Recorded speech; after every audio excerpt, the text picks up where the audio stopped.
C'est la DGA qui forge les armes de la France, et c'est les armées qui les mettent en œuvre.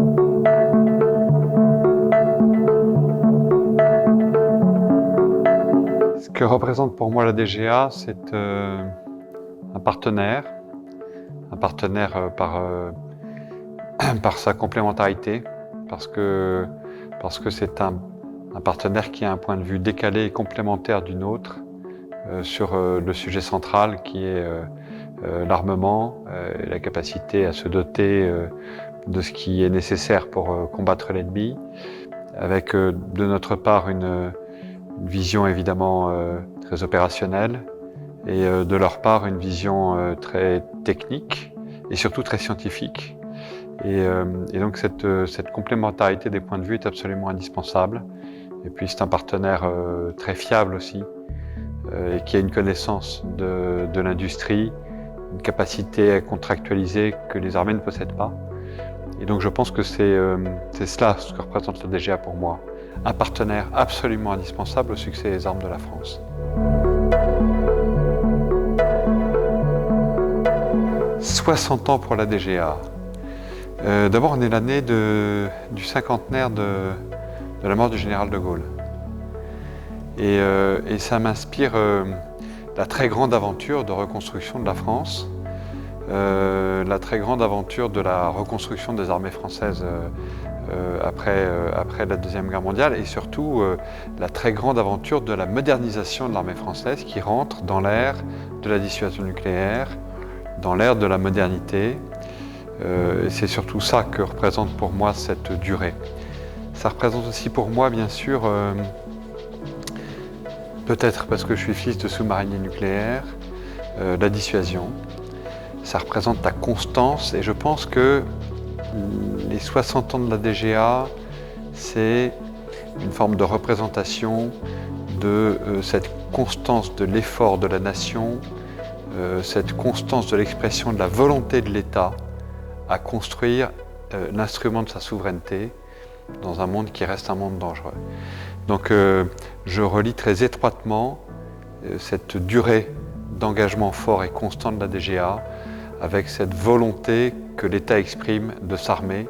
et de faire valoir sa volonté dans un monde dangereux, et en particulier dans le domaine de la dissuasion.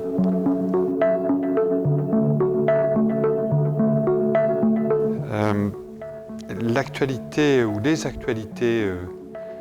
les incidents marquants de ces 60 années d'engagement de la DGA au service de l'État, au service de la nation, au service des armées, c'est pour moi d'abord une image forte, une image qui est celle de ces lancements de missiles de la force océanique stratégique, qui à chaque fois sont extrêmement impressionnantes et sont là aussi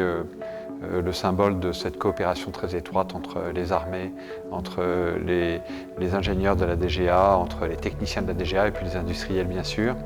C'est aussi une autre image qui marque peut-être moins les gens qui sont de ma génération, mais qui moi me frappe beaucoup, c'est la mort de René Audran en 85, voilà, qui montre aussi cette capacité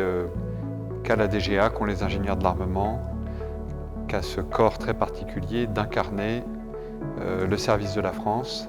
et d'attirer sur lui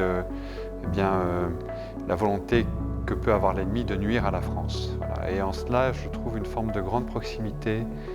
là aussi, et puis le rappel du caractère militaire de l'engagement de la DGA.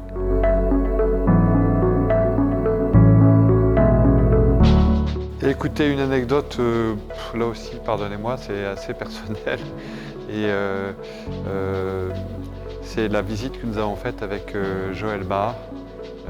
il y a quelques semaines à Cherbourg, où nous sommes allés ensemble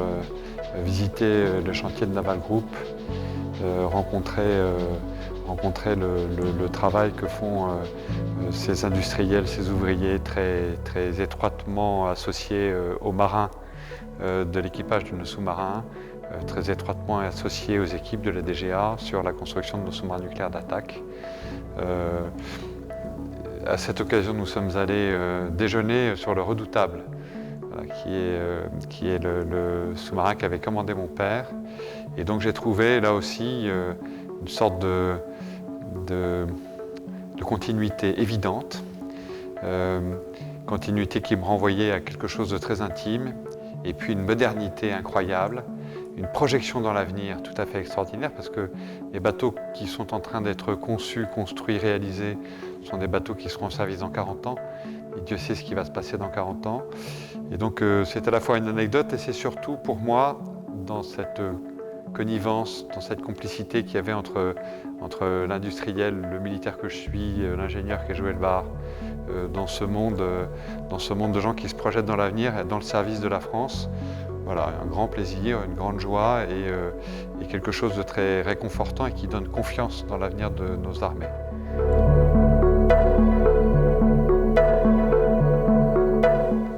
La DGA dans les 60 prochaines années,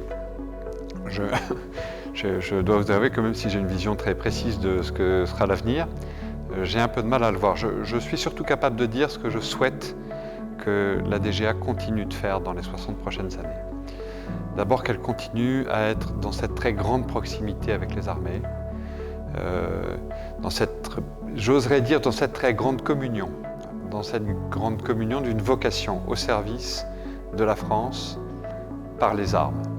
Parce que c'est la DGA qui forge les armes de la France, c'est les armées qui les mettent en œuvre. Et je pense que cette vocation, ce sens du service, doit nous entraîner dans les 60 ans qui viennent. Il est essentiel pour moi que la DGA ne perde pas son âme, qu'elle ne se technocratise pas, qu'elle ne devienne pas simplement quelque chose qui va mettre en œuvre de façon finalement assez mécanique des métiers, mais qu'elle prenne bien la mesure de ce qu'elle est au service d'une très belle ambition et qu'elle est émue au même titre que les armées et dans une vraie communion par une très belle vocation. Et puis qu'ensuite la DGA garde l'excellence qu'elle a, qu'elle garde le travail constant qu'elle fait auprès de nos industries, de notre base industrielle et technologique de défense,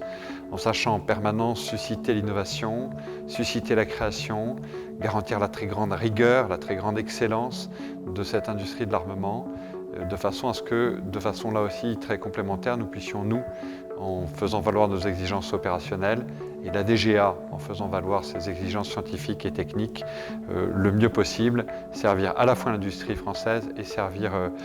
l'industrie française de l'armement et servir les armées. Voilà ce que je souhaite, ce que j'attends de la DGA, ce que j'espère de la DGA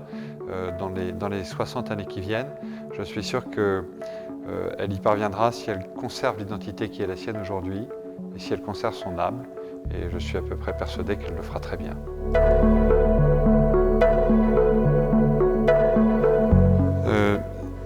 La DGA et l'international, en fait, j'ai envie de dire le ministère des Armées, DGA et Armées ensemble et l'international,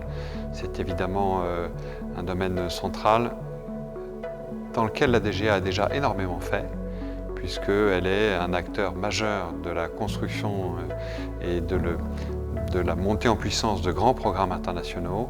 qui ont permis de renforcer l'interopérabilité de façon considérable entre les armées françaises et leurs grandes armées partenaires, qu'il s'agisse d'armées européennes, dans l'Union européenne ou demain avec la Grande-Bretagne qui sera hors de l'Union européenne. Je pense que c'est très important et je pense qu'au-delà de ça, la DGA a un enjeu majeur et un défi majeur à relever qui est la construction d'une véritable base industrielle et technologique de défense européenne. Et on sait aujourd'hui que cette souveraineté européenne, qui est une des conditions de notre avenir collectif et je pense de la préservation d'une capacité qu'aura la France à être une puissance, passe par la construction de cette base industrielle et technologique de défense, comme elle passe par la naissance progressive d'une capacité militaire européenne. De ce point de vue, je crois que, et ça va être un défi très difficile à relever, la DGA a énormément à faire, énormément à apporter par son expertise, son savoir-faire, et là aussi en collaboration très étroite avec les armées.